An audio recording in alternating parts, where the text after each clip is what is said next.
So welcome back to LightWave Guru, and today Gary in the LightWave Italia forum sent me a message and say, hey, explain a little bit your setup with your character and the bicycle, and that I will do now. And Gary, sorry for my bad English. I hope you understand what I am talking about, yes? So, in the first Gary, I have only that head here from that character. And I built that head with a kit bashing set I have in my library. And after that optics part here was ready, I talked to myself, hey, it looks like a head. So I need now a body for that head. Yes, that's the reason that character comes to the world.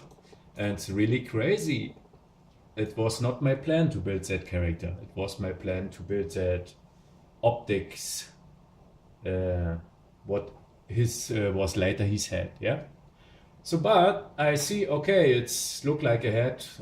Let us create a character from that, and then I kit bashing a little bit more with my object parts from my libraries, and in the end, you can see if you take a look to the character, you see that there are also parts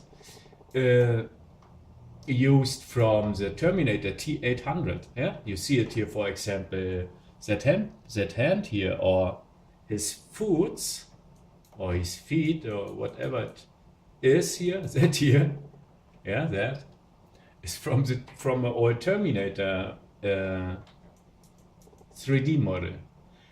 So, and if you mixed all the kit bashing parts I need for the modeling nearly 2 days, you see then as wireframe that this is a character normally you would not animate them with a bone setup, and the reason is that character have much polys, really much polys. If I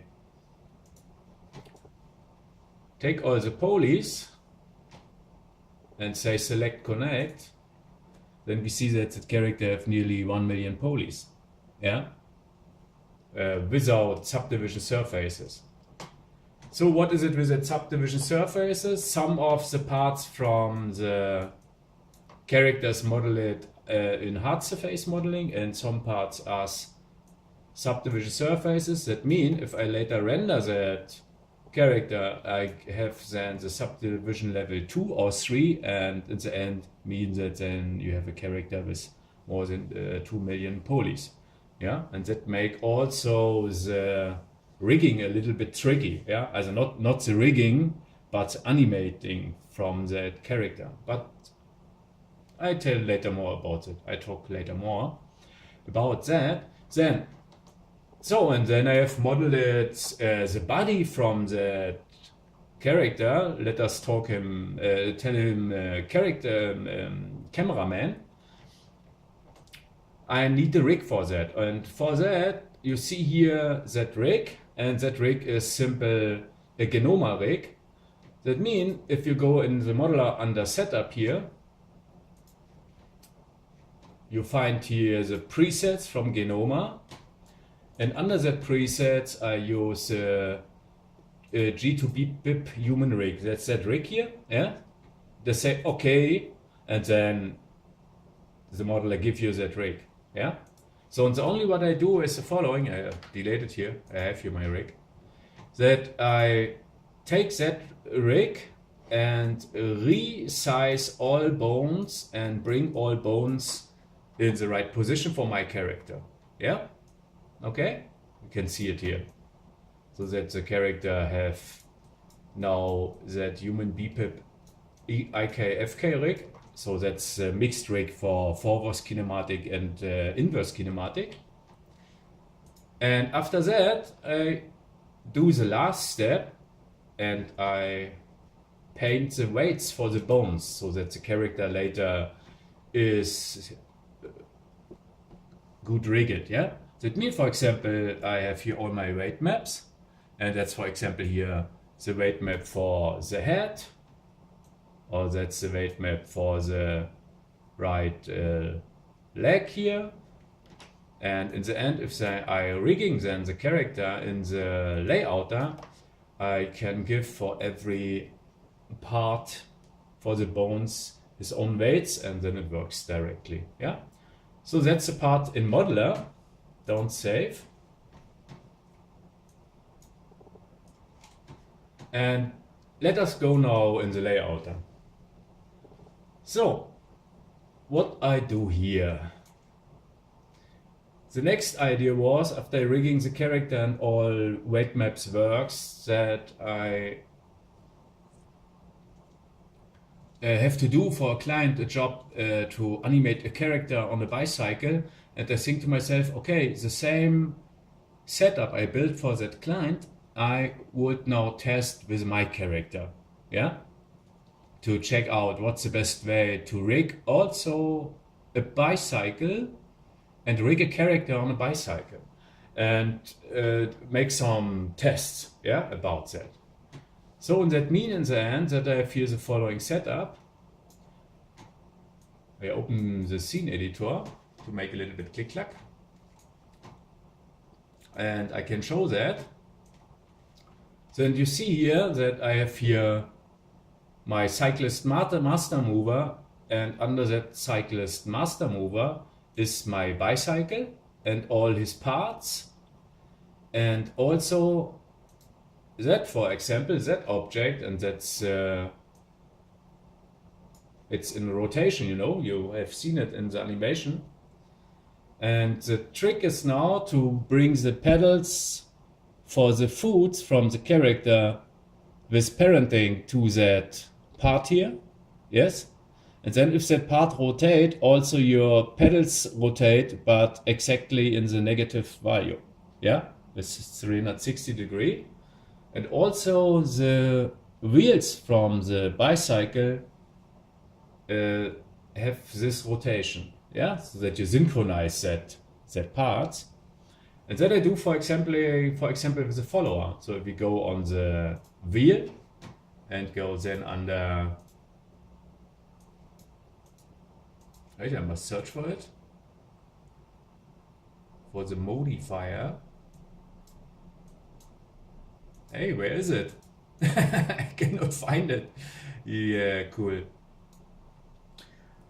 Anyway, I find not the function at the moment, but in the end, that wheel look at that object here, and if that object rotate, the wheels rotate also. The function is follower, yeah, it's a simple plugin.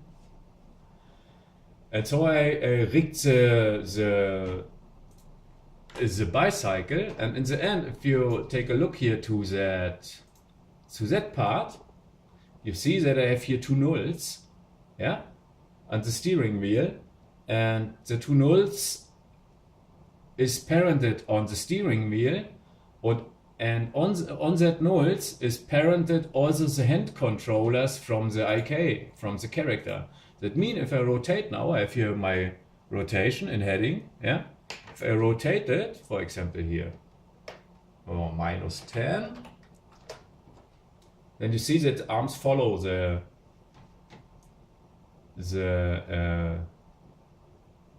that steering wheel. Yeah, that's important later if you would animate it along a spline or a path or so. Yeah, so that's so a little bit the thing. And let us go back to the character. If I have here my character, and all the character is full of bones. For example, we take that bone here from the left upper leg, and it goes into the bone properties. You can see that they use only my weight map, my painted weight map, and the weight map is right upper leg. Yeah, that's only in German here, rechter Oberschenkel, but it means the same. Yeah, left upper leg. Sorry.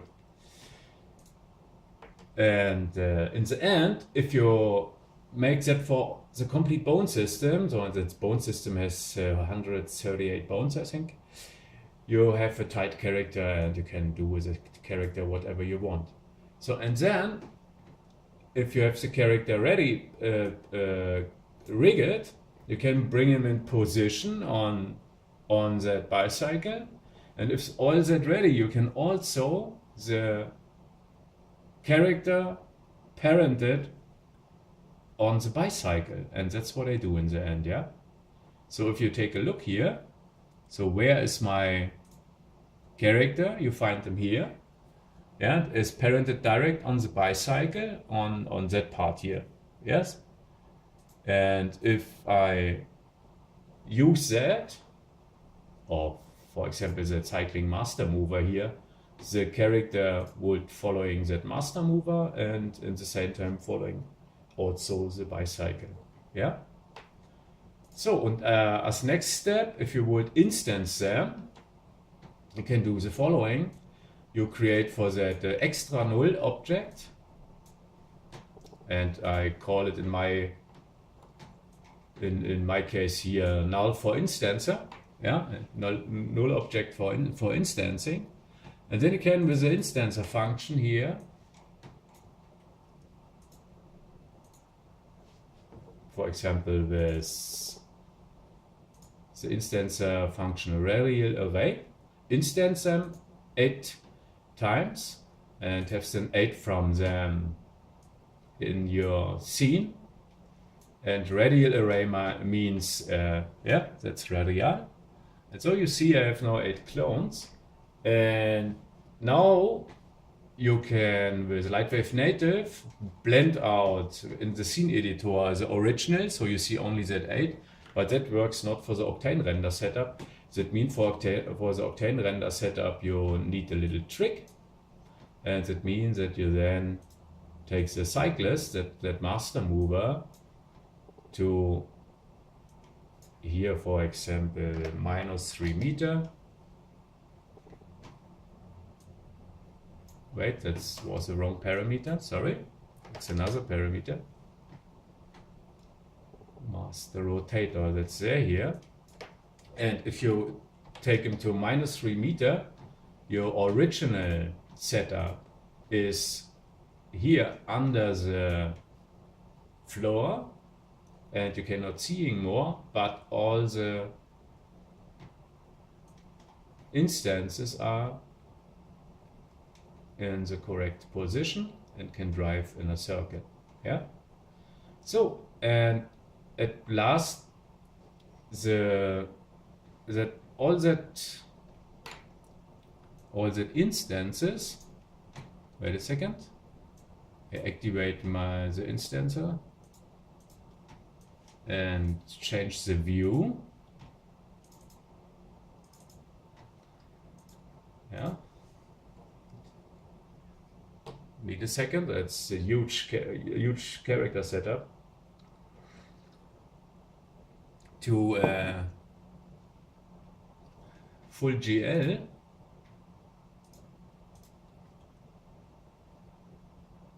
You can now give for every instance here a separate colors, and for that you have, if you work with Octane, to create the right setup for that. And let me take a look to the setup. I post that surface also in the Otoy Octane forum, that everybody can see it. Wait, I change here the view.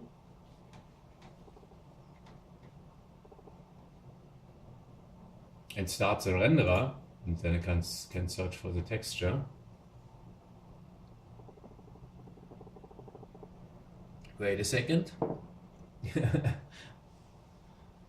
So you're updating now the scenes in the GPU with all the instances. And if you use then the instances, normally every instance have the same color and the same texture, yeah. But you can, with the instance ID function, yeah, with that node, and I show now that node, so individualize every from that. So that's here, my node for that. You can give every from that characters his own color. That means you need for that the instance info. Then you put it in the Octane random color texture node and drop it here in the input texture node. And now Octane knows, okay, that's instances, and now you can for every instance use another color for every surface you need. Yeah. So that means you can here build a setup with with the key positions from your IDs, from your instance IDs, and in what way it works, and what surface from the character or from the bicycle or so have what position. Yeah, and if you change then, for example, in the original setup something, also for all instances it would be changed also. Then that's the way I do. Yeah. So in the beginning I would only create that optics here, and in the end I have here now that 8 characters with his individual textures. Yeah. So I hope it helps you a little bit to understand the way it works. It's yeah, all what I can say. Have a nice time, Gery. Later, bye bye.